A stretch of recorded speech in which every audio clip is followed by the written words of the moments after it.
નમસ્કાર વિદ્યાર્થી મિત્રો, છેલ્લે આપણે કેટલાક એમસીક્યુ સોલ્વ કર્યા હતા. સંતુલનને લગતા એમસીક્યુ જોયા હતા. ત્યારબાદ દ્રાવણો ચેપ્ટર આધીન એક બે એમસીક્યુ પણ આપણે સોલ્વ કર્યા હતા, જે એક્ઝામ્પલ રૂપે પણ પૂછી શકાય એવા હતા. તો ત્યાં એ ચેપ્ટર આપણે પૂર્ણ કર્યું હતું. હવે આપણે ચેપ્ટર નંબર 3 યુનિટ 3 વિદ્યુત રસાયણ વિજ્ઞાન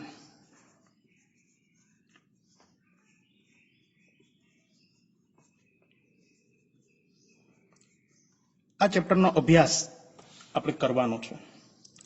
આ ચેપ્ટર શરૂ કરતા પહેલા આપણે એ બાબત સમજશું કે વિદ્યુત રસાયણ એટલે શું, આમનો ઉપયોગ કઈ જગ્યાએ શક્ય બને છે, ઉપરાંત આ ચેપ્ટરની અંદર કેવા કેવા ટોપિકો કે જેનો આપણે આમાં સમાવેશ કરવાનો છે, જેના વિશેનો આપણે અભ્યાસ કરવાનો છે, જે જરૂરી છે, તો એમના વિશે સમજશું અને ત્યારબાદ આપણે ચેપ્ટરની શરૂઆત છે એ કરશું. તો સૌપ્રથમ આપણે પ્રસ્તાવના જોઈએ કે વિદ્યુત રસાયણ એટલે શું અને આમાં કઈ કઈ બાબતોનો સમાવેશ થાય.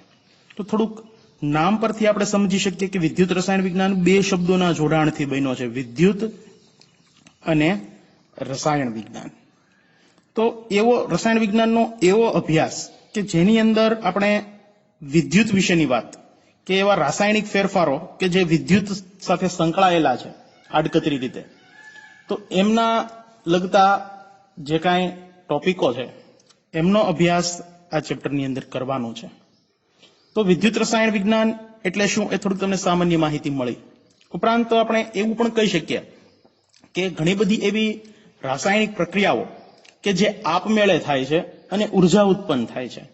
તો આ ઉર્જામાંથી જે વિદ્યુત ઉત્પન્ન કરવાનો અને કેટલીક એવી પ્રક્રિયા કે જે આપમેળે નથી થતી પણ બાહ્ય વિદ્યુતની મદદથી એ રાસાયણિક પ્રક્રિયા કરાવવાનો અભ્યાસ એટલે વિદ્યુત રસાયણ વિજ્ઞાન એવું આપણે કહી શકીએ મિત્રો. તો આપણે લખી લઈએ બાબત. તો વિદ્યુત રસાયણ વિજ્ઞાન કોની સાથે સંકળાયેલ છે, તો કે આપમેળે થતી કેટલીક રાસાયણિક પ્રક્રિયા દરમિયાન ઉત્પન્ન થતી ઉર્જા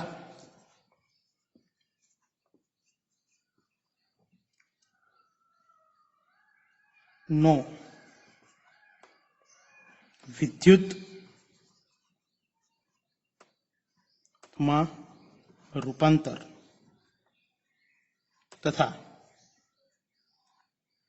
કેટલીક આપમેળે ન થતી રાસાયણિક પ્રક્રિયા વિદ્યુતની મદદથી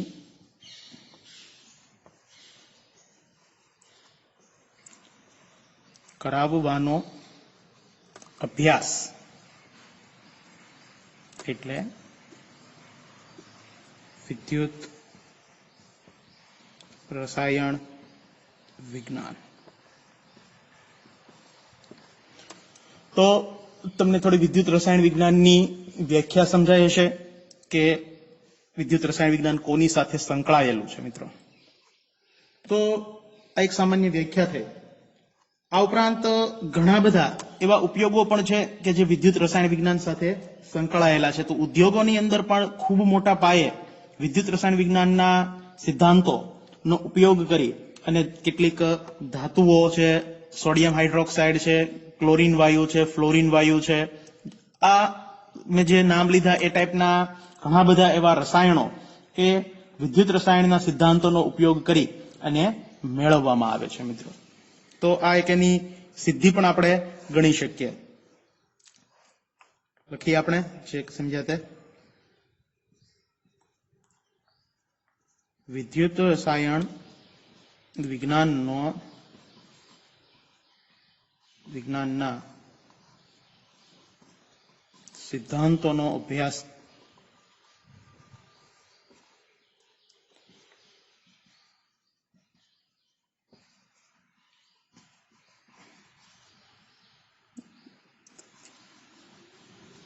ધાતુઓ, સોડિયમ હાઇડ્રોક્સાઇડ, ક્લોરીન, ફ્લોરીન વગેરે જેવા અગત્યના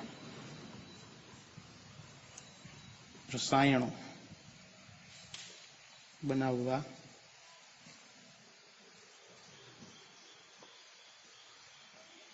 વિદ્યુત રસાયણ વિજ્ઞાન ઉપયોગી છે.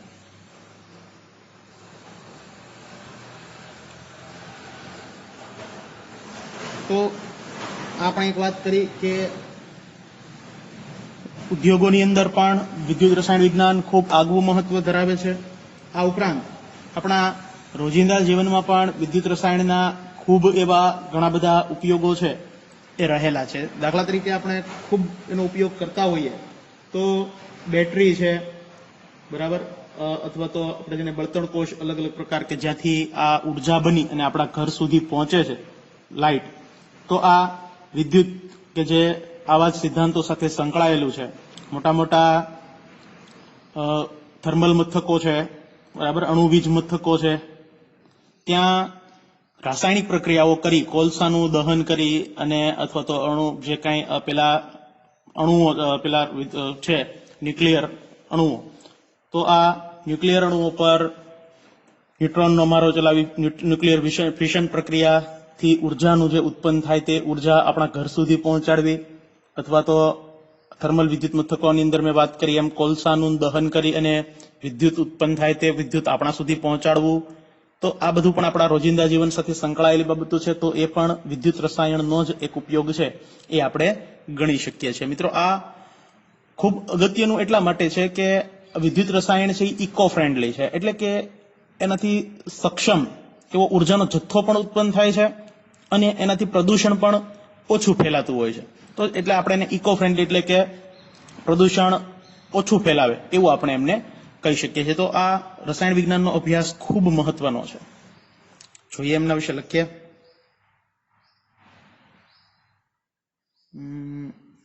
બળતણ કોષ અને બેટરી ની કાર્ય પદ્ધતિ પણ વિદ્યુત રસાયણ વિજ્ઞાનના સિદ્ધાંતોને આભારી છે.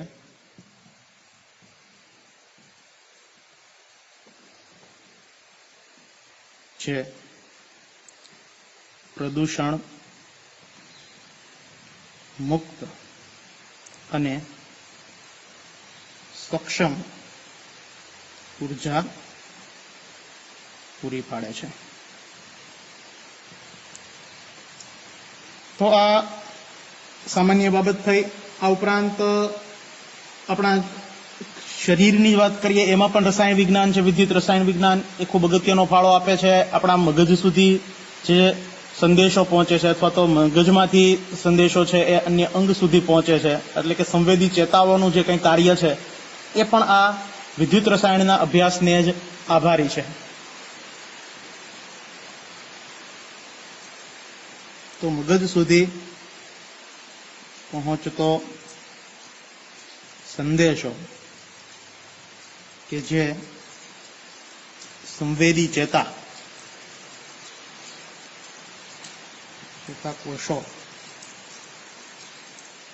મારફત થાય છે અથવા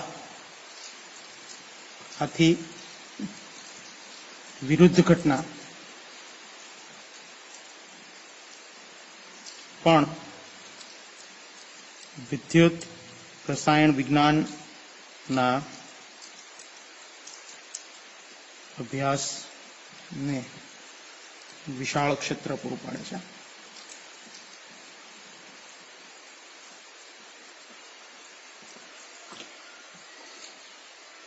તો હવે તમને મિત્રો સમજાયું હશે કે વિદ્યુત રસાયણ વિજ્ઞાનનો અભ્યાસ શા માટે જરૂરી છે. આ કેટલીક આપણે એમની ઉપયોગિતા જોઈ કે આપણે રસાયણ વિજ્ઞાનનો અભ્યાસ, વિદ્યુત રસાયણ વિજ્ઞાનનો અભ્યાસ શા માટે કરવો જોઈએ, એનાથી કેવા કેવા લાભ થાય. તો આપણે કેટલાક અગત્યના લાભો એમની ચર્ચા આપણે અહીંયા કરી. તો હવે તમને સમજાયું છે કે શા માટે વિદ્યુત રસાયણ ખૂબ અગત્યનું છે, એમનો અભ્યાસ શા માટે ખૂબ જરૂરી છે. તો અહીંયા આ પ્રસ્તાવના વિશેની વાત આપણે પૂર્ણ કરીએ. અહીંથી આપણે ચેપ્ટરની શરૂઆત છે એમના અલગ અલગ ટોપિકોની, એની વિશે આપણે વાત કરવાની છે. તો ખૂબ વિદ્યુત રસાયણ વિજ્ઞાન ખૂબ મોટું વિશાળ ક્ષેત્ર છે, પણ અહીંયા કેટલાક આપણને પાયાના સિદ્ધાંતો, સામાન્ય બાબતો એનો અભ્યાસ આપેલો છે. આ ક્ષેત્રમાં ડીપમાં અભ્યાસ, ખૂબ ઊંડાણપૂર્વકનો અભ્યાસ છે, આગળના કોલેજના ધોરણોમાં તમે કરશો. તો આપણે અહીંથી આ ચેપ્ટરની શરૂઆત કરીએ. અને સૌપ્રથમ આપણે ટોપિક છે કે વિદ્યુત રાસાયણિક કોષ કોને કહેવો. આપણે થોડુંક એના વિશે શીખી ગયા છીએ, પણ થોડુંક વધારે પડતું ડીપમાં અહીંયા શીખીએ.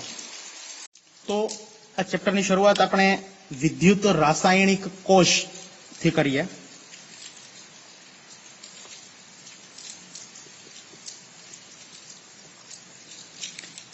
આપણે ધોરણ 11 ની અંદર રેડોક્સ પ્રક્રિયા, આ ચેપ્ટરની અંદર આપણે છેલ્લો ટોપિક, જ્યાં ચેપ્ટર પૂર્ણ થતું હતું ત્યાં ડેનિયલ કોષ વિશેની માહિતી અને થોડું એવું EMF શ્રેણી એમના વિશેની માહિતી છે એ થોડી આપેલી હતી.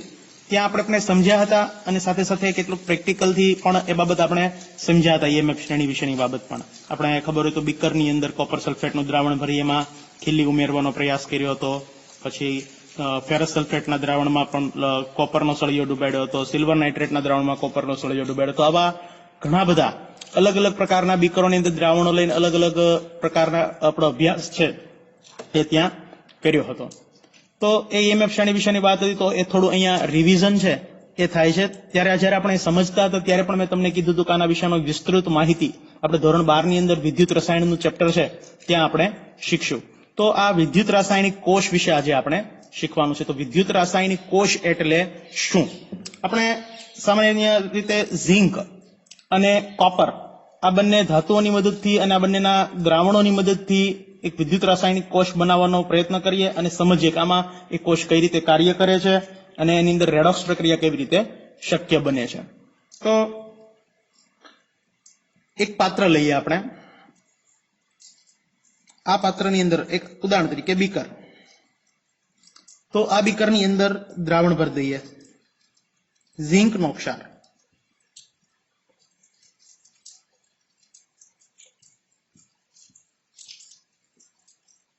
એ ઉદાહરણ તરીકે છે ઝિંક સલ્ફેટ, બરાબર. કોઈક ઝિંકનું દ્રાવણ ભરવામાં આવે.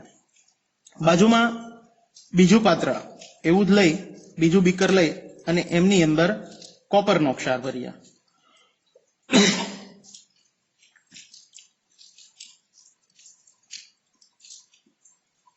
દાખલા તરીકે તે કોપર સલ્ફેટ છે.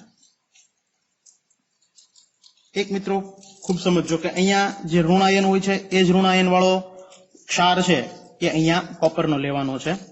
હવે આ ઝિંકનો જે ક્ષાર છે એમની અંદર ઝિંકનો સળિયો ડુબાડીએ.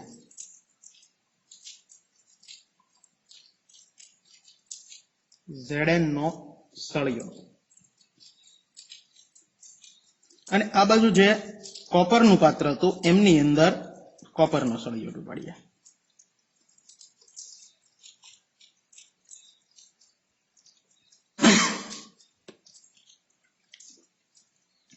તો ઝિંકના દ્રાવણની અંદર જે ઝિંકનો સળિયો ડુબાડ્યો, એક દ્રાવણના સંપર્કમાં રાખ્યો, તો આમને અર્ધકોષ તરીકે ઓળખવામાં આવે.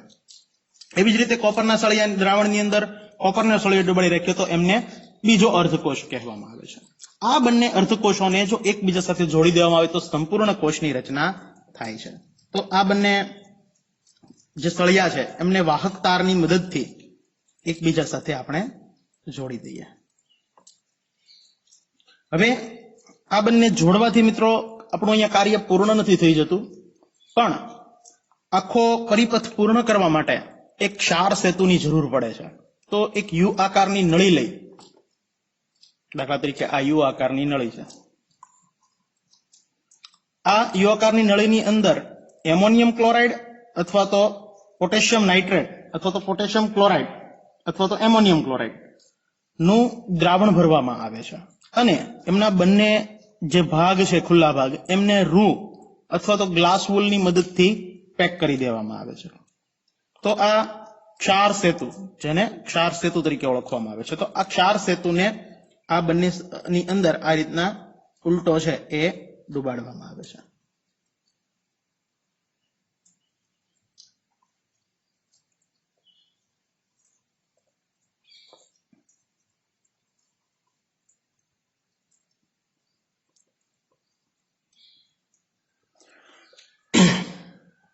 તો આ ક્ષાર સેતુ ડુબાડી દીધો. અહીંયા વચ્ચે જો આપણે કોઈક મીટર રાખવું, એ મીટર છે, ગેલ્વેનોમીટર છે, બરાબર, તો એ આપણે રાખી શકીએ છીએ. દાખલા તરીકે ત્યાં એ મીટર અથવા ગેલ્વેનોમીટર કે જે વિદ્યુત પ્રવાહની હાજરી નોંધે છે એ ત્યાં મૂકવામાં આવ્યું. હવે ખૂબ સમજો મિત્રો, આ ક્ષાર સેતુનું કાર્ય શું છે? એ આયનોનું બેલેન્સિંગ કરવાનું, બરાબર, એ ઋણ આયનોનું બેલેન્સિંગ કરવાનું કાર્ય છે એ આ ક્ષાર સેતુ કરતો હોય છે. હવે કઈ રીતના પ્રક્રિયા શરૂ થશે એમના વિશેની વાત આપણે કરીએ. તો સૌપ્રથમ ઝીંકનો સળિયો કે જે કોપરના ક્ષાર સાથે, કોપરના સળિયા સાથે, આ જે કોપરનો ઝીંકનો અર્ધકોષ જે કોપરના અર્ધકોષ સાથે જોડેલો છે, તો તમે એક બાબત નોંધશો કે જેવો આ બંને વચ્ચે ક્ષાર સેતુ જોડવામાં આવશે તો અહીંયા જે ગેલ્વેનોમીટર છે એ અંકન બતાવશે, એટલે કે વિદ્યુત પ્રવાહ વહેતો હોવાનું સૂચન છે એ અહીંયા કરશે. તો કઈ પ્રક્રિયા થશે મિત્રો? તો થોડી વાર સુધી આ આપણે એ પ્રક્રિયા પર પછી આવીએ, પહેલા તો કઈ ઘટના જોવા મળે એ ઘટનાનો અભ્યાસ કરીએ. તો થોડી વાર સુધી આ કોષને સતત જો કાર્ય કરતો રહેવા દેવામાં આવે તો શું થશે? તો કે થોડા સમય સુધી એને રહેવા દઈ અને પછી તમે આ ઝીંકનો સળિયો કાઢશો તો એ થોડો એવો ખવાણ થયેલો માલુમ પડશે, એટલે કે ઝીંકના સળિયાનું વજનમાં ઘટાડો થશે, જ્યારે કોપરના સળિયાની અંદર વજનમાં વધારો થશે. તો આવું કેમ? આપણે જયારે લીધા ત્યારે બંનેના પ્રથમ વજન કર્યા, ત્યારબાદ આની અંદર ડુબાડ્યા હતા, પણ જયારે પ્રક્રિયા આખે થોડી વાર સુધી કોષને કાર્ય કરતો રહેવા દીધો અને પછી જયારે આપણે બંને સળિયાઓને દ્રાવણમાંથી બહાર કાઢ્યા તો ઝીંકના સળિયામાં વજન ઘટેલું માલુમ પડે છે, જ્યારે કોપરના સળિયાનું વજન વધેલું માલુમ પડે છે. તો આમનું કારણ એ રેડોક્સ પ્રક્રિયા છે. તો સૌપ્રથમ આપણે આ કોષની વાત કરીએ કે ઝીંક વાળા અર્ધકોષની અંદર કઈ પ્રક્રિયા શક્ય બને છે. તો ઝીંક વાળો આ જે અર્ધકોષ છે જે એનોડ તરીકે વર્તે છે આ સળિયો, તો ત્યાં એનોડ પર પ્રક્રિયા થશે કે ઝીંકનું રૂપાંતર Zn+2 માં થશે અને 2 ઇલેક્ટ્રોન છૂટા પડશે. તો આ ઝીંક એ Zn+2 માં રૂપાંતર પામ્યું, એટલે કે ધીમે ધીમે ધીમે કરતા Zn+2 બનવા લાગશે અને આ ખવાવા લાગશે. Zn+2 બધો આ દ્રાવણની અંદર ઉતરવા લાગશે. ઉત્પન્ન થયેલા 2 ઇલેક્ટ્રોન છે આ તાર મારફતે વહી અને આ કોપર વાળા અર્ધકોષની અંદર આવશે અને આ તાર મારફતે કોપરના સળિયા મારફતે આવી અને આ દ્રાવણની અંદર તે ઇલેક્ટ્રોન ઉતરી જશે. તો એ કેથોડ તરીકે વર્તશે આટલો ભાગ, અને ત્યાં કઈ પ્રક્રિયા થશે એ જોઈએ. તો ત્યાં દ્રાવણમાં રહેલા Cu+2, આ જે દ્રાવણ છે એમની અંદર Cu+2 જે રહેલા છે એ ઉપરથી આવતા ઇલેક્ટ્રોન, 2 ઇલેક્ટ્રોનને મેળવી અને એનું રૂપાંતર થશે કોપર ધાતુની અંદર. એટલે કે આ જે કોપર બન્યો એ કોપર છે આની આસપાસ આ ચોંટવા લાગશે અને ધીમે ધીમે ધીમે ધીમે કરતા આ કોપરના આવી રીતે જે ઉત્પન્ન થતો કોપર છે આ કોપરના સળિયા પર ચોંટશે એટલે કોપરનું વજન વધવા લાગશે. તો ખૂબ બાબત યાદ રાખજો, ઝીંક છે એનું સળિયો છે એનું વજન ઘટવા લાગશે, કોપરના સળિયાનું વજન વધવા લાગશે. હવે ઓલ ઓવર રેડોક્સ પ્રક્રિયાની વાત કરીએ. આ 2 ઇલેક્ટ્રોન ગયા, તો ઓલ ઓવર રેડોક્સ પ્રક્રિયા આપણે લખી શકીએ કે Zn+Cu+2, તેમાંથી ઉત્પન્ન થશે Zn+2 પ્લસ Cu.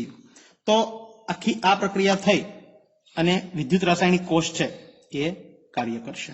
મિત્રો જો અહીંયા ગેલ્વેનોમીટર જોડ્યું, એમના સ્થાને કોઈ વિદ્યુતીય ઉપકરણ જો જોડવામાં આવે તો એ ઉપકરણ પણ વિદ્યુતની મદદથી કાર્ય કરશે. દાખલા તરીકે અહીંયા લેમ્પ લગાવી દઈએ, ફેન લગાવી દઈએ એ પ્રમાણેનો, તો એ વિદ્યુતની મદદથી ત્યાં એ વપરાશ થશે એમનો.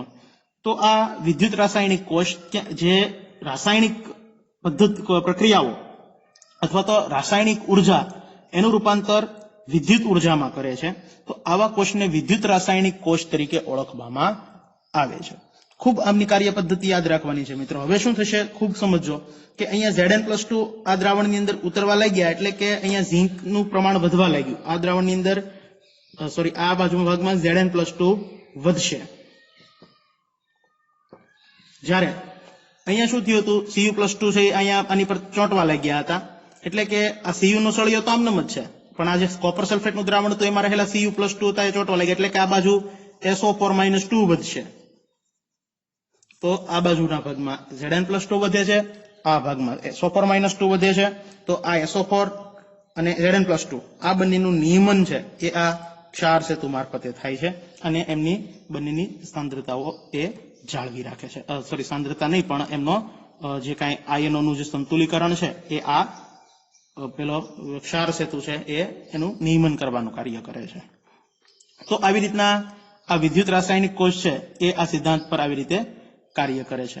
હવે જો તો આપણે દ્રાવણોની સાંદ્રતા વિશે કોઈ બાબત નથી નોંધી, પણ જો ZnSO4 જે લીધું છે એ 1 મોલર સાંદ્રતા વાળું અને કોપર સલ્ફેટનું દ્રાવણ પણ 1 મોલર સાંદ્રતા વાળું, એટલે કે 1 મોલ પ્રતિ ડેસીમીટર ઇન્વર્સ 3 સાંદ્રતા વાળા જો બંને દ્રાવણો લઈએ તો આ જે કોષ છે એ 1.1 જેટલો વોલ્ટેજ આપે છે આપણને, એટલે કે 1.1 વોલ્ટ જેટલો પોટેન્શિયલ છે એ આપણને અહીંયા પ્રાપ્ત થાય છે. તો આવા જે કોષ છે એમને પ્રમાણિત કોષ તરીકે ઓળખવામાં આવે છે. કોને પ્રમાણિત કોષ કહીશું? ખૂબ યાદ રાખજો કે આ બાજુ જે ઝિંક સલ્ફેટનું દ્રાવણ, આ બાજુ કોપર સલ્ફેટનું દ્રાવણ, જે વિદ્યુત રાસાયણિક કોષમાં જે બંને દ્રાવણો વપરાયા, આ બંને દ્રાવણો 1 મોલર સાંદ્રતા વાળા હોય અને ઓરડાના તાપમાને કાર્ય કરતું હોય, ઓરડાના દબાણે કાર્ય કરતા હોય, બરાબર, તો આ જે કોષ છે એને પ્રમાણિત કોષ તરીકે ઓળખવામાં આવે છે. અને આવા પ્રમાણિત કોષનો વોલ્ટેજ એ 1.1 વોલ્ટ છે એ અહીંયા માલુમ પડે છે. ત્યારે કે જ્યારે ઝિંક જે છે એનો અર્ધકોષ એનોડ તરીકે હોય અને કોપર બાજુનો અર્ધકોષ છે તે કેથોડ તરીકે વર્તતો હોય ત્યારે. હવે થોડોક એવો ફેરફાર કરી અને આ વિદ્યુત રાસાયણિક કોષમાંથી જ આપણે વિદ્યુત વિભાજન કોષ પર જવાનું છે, તો એ શું છે એના વિશેનો અભ્યાસ આપણે કરીએ. પ્રથમ આકૃતિ પર વાત કરીએ તો અહીંયા ઝિંક સલ્ફેટનું દ્રાવણ અને કોપર સલ્ફેટનું દ્રાવણ આપણે આગળ જોયું, જે રીતના વિદ્યુત રાસાયણિક કોષ એવી જ રીતની રચના છે એ મિત્રો અહીંયા જોવા મળે છે. એનોડ તરીકે ઝિંકનો સળિયો, કેથોડ તરીકે કોપરનો સળિયો, ક્ષાર સેતુ જોડેલો છે, વચ્ચે એમીટર અથવા તો ગેલ્વેનોમીટર જોડેલું છે, અને સાથે સાથે આપણે બાહ્ય વોલ્ટેજ માટે બેટરી પણ અહીંયા જોડેલી છે, અને વચ્ચે અહીંયા અવરોધ R રાખેલો છે.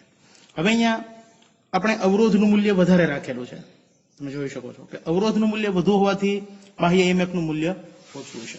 હવે જ્યારે જે બાહ્ય બેટરી આપણે જોડી અને એમાંથી જે પ્રવાહ નીકળે છે એ પ્રવાહ જો 1.1 વોલ્ટ કરતા ઓછો હોય, એટલે કે એનો પોટેન્શિયલ 1.1 વોલ્ટ કરતા ઓછો હોય, તો કઈ ઘટના જોવા મળશે? તો કે આપણને ખબર છે કે અહીંયા જે આ કોષ છે એ આગળ આપણે વાત કરીએ એમ 1.1 વોલ્ટ, બરાબર, પ્રમાણિત કોષ છે એટલે 1.1 વોલ્ટનો પોટેન્શિયલ છે એ અહીંયા દર્શાવે છે. હવે બાહ્ય પોટેન્શિયલ 1.1 વોલ્ટ કરતા ઓછો છે, તો બાહ્ય પોટેન્શિયલ 1.1 વોલ્ટ કરતા ઓછો હોવાથી અહીંયા આગળ જોયું એ જ પ્રમાણે એનોડ છે એ એમની ખવાવા લાગશે અને કેથોડ પર કોપર જમા થવા લાગશે, એટલે કે કોષ છે આગળ જોયું એ જ પ્રમાણે કાર્ય કરશે.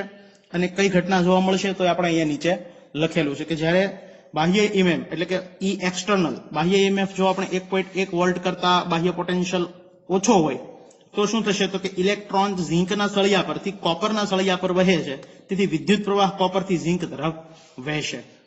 તો જ્યારે બાહ્ય પ્રવાહ 1.1 કરતા ઓછો હશે તો કઈ ઘટના થશે? તો કે અહીંયા એનોડ ખવાવા લાગશે અને ઇલેક્ટ્રોન જે ઉત્પન્ન થયો એ ઇલેક્ટ્રોન અહીંથી પસાર થઈ અને આ દ્રાવણમાં ઉતરશે, બરાબર. એટલે કે ઇલેક્ટ્રોનનો પ્રવાહ એનોડથી કેથોડ તરફ એટલે કે ઝિંકના સળિયાથી કોપરના સળિયા તરફનો હશે. અને બીજી કઈ ઘટના જોવા મળશે એ જોઈએ સાથે સાથે. ઉપરાંત એક બાબત નોંધવા જેવી કે કોપરથી ઝિંક તરફ છે એ વિદ્યુત પ્રવાહ વહેતો હોય છે. રૈવાજિક પ્રવાહ આપણે દર્શાવીએ છીએ જે ઇલેક્ટ્રોન પ્રવાહની વિરુદ્ધ દિશામાં હોય છે. અહીંયા ઇલેક્ટ્રોનનો પ્રવાહ ઝિંકથી લઈને કોપર તરફ છે, તો રૈવાજિક પ્રવાહ આપણે એ વિદ્યુત પ્રવાહ કહી શકીએ કોપરથી ઝિંક તરફનો હોય છે. તો અહીંયા ખાસ સમજો કે ઇલેક્ટ્રોનનો પ્રવાસી ઝિંકથી કોપર તરફનો છે, જ્યારે વિદ્યુત પ્રવાસી કોપરથી ઝિંક તરફ વહે છે. ક્યારે? કે જ્યારે બાહ્ય બેટરી જે જોડવામાં આવી છે એમનો પોટેન્શિયલ 1.1 વોલ્ટ કરતા ઓછો હોય ત્યારે. ઉપરાંત બીજી એક ઘટના બને છે કે એનોડ પર ઝીંક ઓગળે છે અને કેથોડ પર કોપર જમા થાય છે. અહીંયા ધીમે ધીમે કરતા ઝીંકનું ખવાણ થતું જાય છે અને એટલા જ પ્રમાણમાં અહીંયા કોપર છે એ અહીંયા કેથોડ પર જમા થતો જાય છે. એટલે કે કોપરનું વજન વધે છે અને ઝીંકના સળિયાનું વજન ઘટે છે. હવે ખાસ બીજી આકૃતિ પર આવીએ આપણે.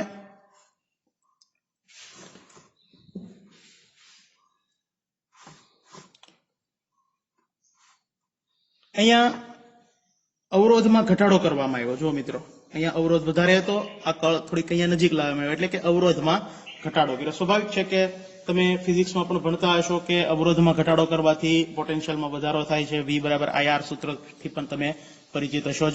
તો અહીંયા અવરોધમાં ઘટાડો થયો એટલે બાહ્ય જે પોટેન્શિયલ લાગુ પાડવામાં આવ્યો હતો એમાં પણ ધીમે ધીમે કરતા વધારો થશે. અવરોધ એટલો ગોઠવવામાં આવે કે બાહ્ય પોટેન્શિયલ બરાબર 1.1 વોલ્ટ થાય.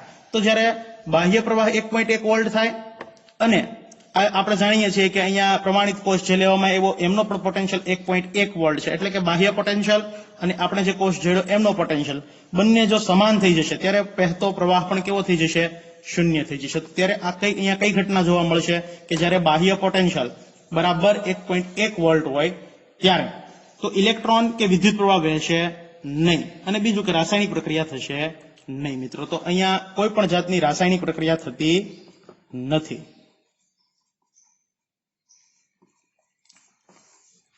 જ્યારે આ કોષની અંદર રાસાયણિક પ્રક્રિયા થતી હતી, કઈ પ્રક્રિયા થતી હતી આપણે આગળ જોયું એ પ્રમાણે જે આગળ વાત કરી હતી, તો અહીંયા આ પ્રક્રિયા થશે રેડોક્સ પ્રક્રિયા કે ઝીંકનું રૂપાંતર Zn+2 માં Cu+2 નું રૂપાંતર Cu માં. તો અહીંયા આ પ્રક્રિયા થશે જ્યારે અહીંયા કોઈ પણ જાતની પ્રક્રિયા થતી નથી.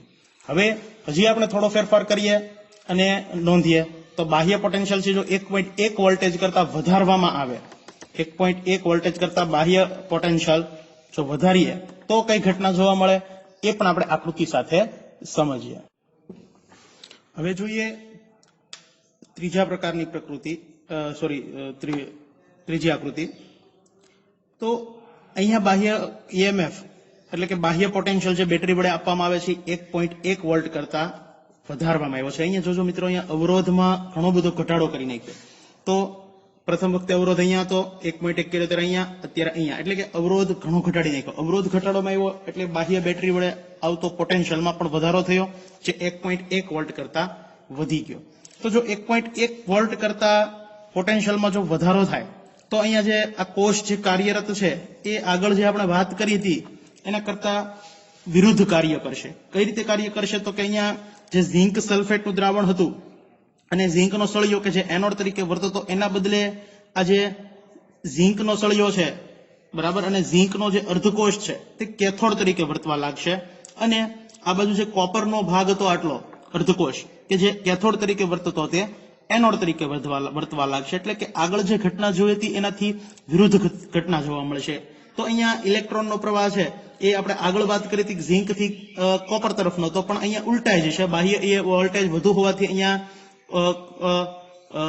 ઇલેક્ટ્રોનનો પ્રવાહ છે એ કોપર થી લઈ અને ઝીંક તરફનો હશે. એટલે કે ઇલેક્ટ્રોનનો પ્રવાહ આ દિશામાં હશે. ઉપરાંત ઇલેક્ટ્રોનનો પ્રવાહ આ દિશામાં હોય કોપર થી ઝીંક તરફ, તો આપણે કહી શકીએ કે રૈવાજિક પ્રવાહ છે એનાથી વિરુદ્ધ હોય. એટલે કે વિદ્યુત પ્રવાહ એ ઝીંક થી કોપર તરફનો હશે. અને ઉપરાંત એક બીજું વિરુદ્ધ ઘટના પણ જોવા મળશે કે આગળની ઘટનામાં આપણે ઝીંકનો સળિયો ઓગળતો હતો અને ઝીંકના કોપરના સળિયા પર કોપર જમા થતો હતો. અહીંયા વિરુદ્ધ ઘટના થશે, કોપરના સળિયામાં ઘટાડો થશે એટલે કે કોપરનો સળિયો ઓગળશે અને ઝીંકના સળિયામાં ઝીંક છે એ વધવા લાગશે. એટલે કે એની પર નિક્ષેપિત થશે ઝીંકના સળિયા પર ઝીંક. તો એટલે આગળ જે ઘટના જોઈ એનાથી તદ્દન વિરુદ્ધ ઘટના બની ગઈ છે. અહીંયા રાસાયણિક પ્રક્રિયા પણ થાય છે. કઈ રાસાયણિક પ્રક્રિયા થાય છે એમની પણ આપણે ચર્ચા કરીએ. તો આગળ જે આપણે વાત કરી હતી કે ઝીંક જે છે, આગળના વખતે વાત કરીએ પ્રમાણે લખીએ આગળ પ્રમાણે કઈ ઘટના માટે બાહ્ય EMF જ્યારે 1.1 વોલ્ટ કરતા ઓછો હતો ત્યારે. તો એની અંદર આપણે આ ઘટના જોવા મળતી હતી કે આ રાસાયણિક પ્રક્રિયા થતી હતી કે Cu+2 પ્લસ Zn, એમાંથી થતું હતું Zn+2 પ્લસ Cu. તો આ પ્રક્રિયા આપમેળે થતી હતી, બરાબર. પણ આથી વિરુદ્ધ ઘટના એટલે કે Zn+2 પ્લસ Cu, એમાંથી Zn અને Cu+2 માં રૂપાંતર, આ ઘટના આપમેળે શક્ય નથી. તો આપમેળે ન થાય એટલા માટે બાહ્ય વોલ્ટેજ છે અહીંયા વધારવામાં આવ્યો એટલે આ પ્રક્રિયા થવા લાગી. તો આવી રીતના આ જે કોષ અત્યારે હાલમાં આપણે દર્શાવ્યો છે એને વિદ્યુત વિભાજન કોષ તરીકે ઓળખવામાં આવે છે. ખૂબ યાદ રાખજો, વિદ્યુત વિભાજન કોષ. વિદ્યુત વિભાજન કોષ કોને કહેવાય એની વ્યાખ્યા સમજી લેજો ખાસ. તો જે કોષની મદદથી વિદ્યુત ઉર્જાનું રૂપાંતર રાસાયણિક ઉર્જામાં કરી શકાય તેમને વિદ્યુત વિભાજન કોષ તરીકે ઓળખવામાં આવે છે. અને આથી વિરુદ્ધ કે જ્યારે રાસાયણિક ઉર્જાનું રૂપાંતર વિદ્યુત ઉર્જામાં કરવામાં આવે તેને વિદ્યુત રાસાયણિક કોષ તરીકે ઓળખવામાં આવે છે. મિત્રો, એટલે અહીંયા ખૂબ યાદ રાખજો કે બાહ્ય પોટેન્શિયલના ઉપયોગથી આ જે પ્રક્રિયા શક્ય ન હતી, આ પ્રક્રિયા શક્ય નહોતી, આ પ્રક્રિયા છે એ બાહ્ય કોષ વડે, બાહ્ય પોટેન્શિયલ વડે શક્ય બની, બાહ્ય વિદ્યુત વડે શક્ય બની. તો આ બાહ્ય વિદ્યુત કોષ વડે જે શક્ય બની છે, તો એટલા માટે આવા કોષને આપણે વિદ્યુત વિભાજન કોષ કહીશું. અને હવે તમને સમજાયું હશે કે બાહ્ય વિદ્યુતની મદદથી પણ કેટલીક રાસાયણિક પ્રક્રિયાઓ શક્ય નથી, એ શક્ય બને છે. જ્યારે આપમેળે કેટલીક પ્રક્રિયાઓ થાય છે એનું રૂપાંતર આપણે વિદ્યુતમાં કરી શકીએ છીએ. તો જ્યારે એક બાબત સમજી લેજો કે બાહ્ય પોટેન્શિયલ જ્યારે 1.1 વોલ્ટ કરતા વધારે હોય ત્યારે કઈ ઘટના જોવા મળશે, તો કે ઇલેક્ટ્રોનથી કોપરથી ઝિંક તરફ વહે છે અને વિદ્યુત પ્રવાહ ઝિંકથી કોપર તરફ વહે છે. એટલે કે વિદ્યુત વિભાજન કોષની અંદર વિદ્યુત રાસાયણિક કોષમાં જે થતી હતી ઘટનાથી તદ્દન વિરુદ્ધ ઘટના જોવા મળે છે. ઉપરાંત ઝિંક ધાતુના સળિયા પર ઝિંક જમા થાય છે અને કોપરનો સળિયો ઓગળશે. જે આગળ જે ઘટના જોઈ હતી વિદ્યુત રાસાયણિક કોષમાં તેના કરતા વિરુદ્ધ ઘટના છે.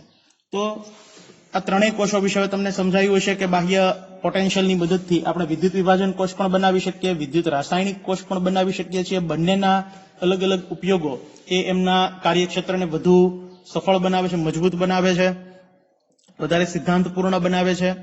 તો એના વિશે વાત આપણે અહીંયા કરી. વિદ્યુત રાસાયણિક કોષ એટલે શું એ સમજવાનું છે. અને આ ત્રણેય જે આકૃતિની મદદથી આપણે જે વિદ્યુત રાસાયણિક કોષ, વિદ્યુત વિભાજન કોષ વિશે સમજ્યા, અને જ્યારે 1.1 વોલ્ટ બરાબર બાહ્ય પોટેન્શિયલ રાખ્યો ત્યારે કઈ ઘટના જોવા મળી એના વિશેનો અભ્યાસ છે. તો એ ખૂબ પૂરતું યાદ રાખવાનું છે. તો આ ટોપિક અહીંયા પૂર્ણ થાય છે. હવે પછી આપણે ગેલ્વેનિક કોષો વિશેની વાત છે એ શરૂ કરીશું. ન સમજાય તેમને પૂછજો, બરાબર, અને લખી અને 2 વખત મોકલવાનું છે અને વ્યવસ્થિત રીતે સમજવાનું છે.